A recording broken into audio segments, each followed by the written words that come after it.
الحمد لوليه والصلاة على نبيه وعلى آله وأصحابه أجمعين أما بعد فأعوذ بالله من الشيطان الرجيم بسم الله الرحمن الرحيم ربنا أخرجنا من هذه القرية الظالم أهلها آمنت بالله صدق الله العظيم وصدق رسوله النبي الكريم الأمين ونحن على ذلك لمن الشاهدين والشاكرين والحمد لله رب العالمين إن الله وملائكته يصلون على النبي يا أيها الذين آمنوا صلوا عليه وسلموا تسليما.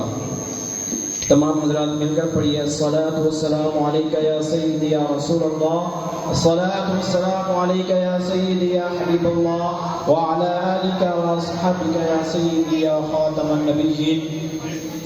حمد و ثنا کے بعد آقا و مولا حضرت محمد مصطفیٰ صلی اللہ علیہ وآلہ وسلم کی بارگاہ درود پاک کا نذرانہ عرض کرنے کے بعد میرے ہم مکتب ساتھیوں اور اساتذہ کرام السلام علیکم ورحمۃ اللہ وبرکاتہ.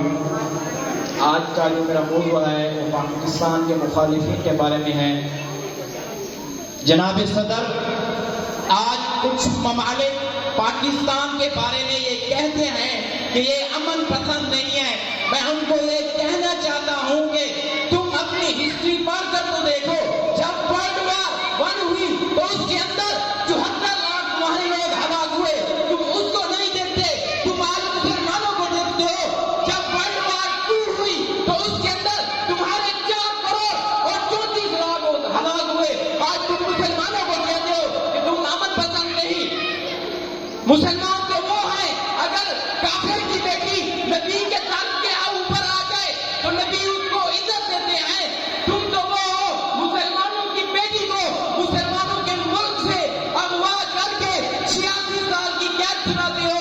آج ہمیں کہتے ہو کہ مسلمان امن پسند نہیں. شاعر نے کیا خوب کہا، یوں دی ہمیں آزادی کہ دنیا ہوئی حیران، یوں دی ہمیں آزادی کہ دنیا ہوئی حیران. اے قائد اعظم تیرا احسان ہے احسان. جناب صدر اور معزز سامعین کرام، وطن زندگی کا وہ روشن ستارہ ہے جس میں زندگی کا لمحہ لمحہ تازہ اور شاداب نظر آتا ہے.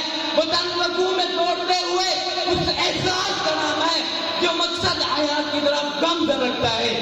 جناب صدر، میرا وطن پاکستان جو لا الہ الا اللہ کی بنیاد پر ہزاروں لاکھوں قربانیوں کی داستان رقم ہونے کے بعد مجھے ملا، وہ آج دہشت گردی جیسے بھیانک مسائل کی دلدل میں دھنس چکا ہے.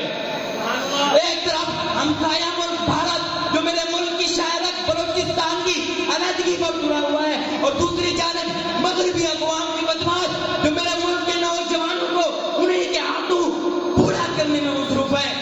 جناب صدر، یاد رکھیں، جب کوئی چار دہشت گرد کا گروہ میرے ملک پر حملہ آور ہوتا ہے، اس پر بمباری کرتا ہے، اس کے روشن کل کو اندھیروں میں بدل دیتا ہے، میرے ملک کی ماؤں سے بیٹوں کو جدا کر دیتا ہے، میرے ملک کی بہنوں سے بھائیوں کو چھین لیتا ہے، میرے وطن کے ننھے بچوں کو یتیم کر دیتا ہے، تو میرا دل خون کے آنسو ہوتا ہے.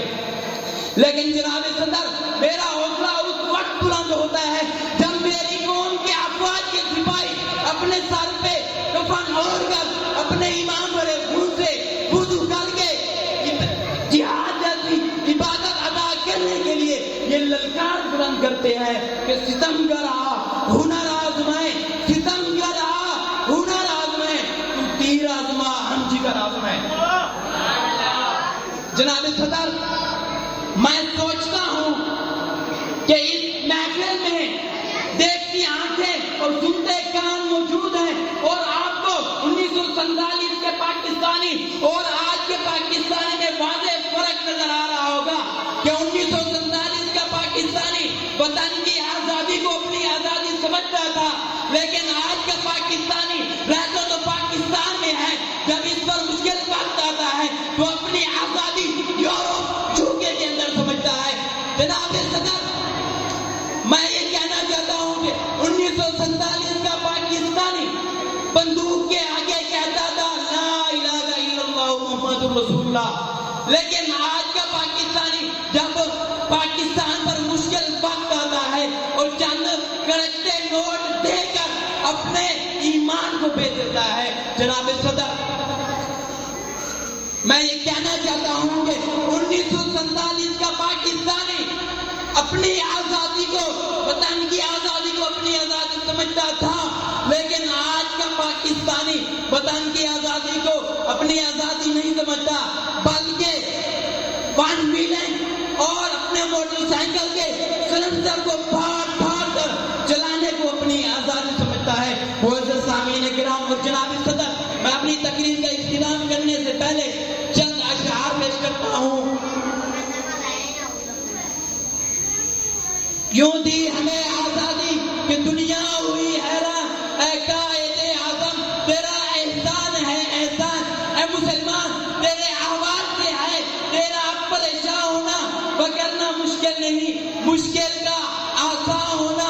جناب صدر، آج ضرورت ہمیں اس عمل کی ہے کہ ہم کفر کے پیدا کرتے تمام اختلافات سے نکل کر ایک پرچم کے نیچے متحد ہو کر قائد و اقبال خوابوں کی تعبیر بن کر دشمن پر یہ وعدے کرتے ہیں جو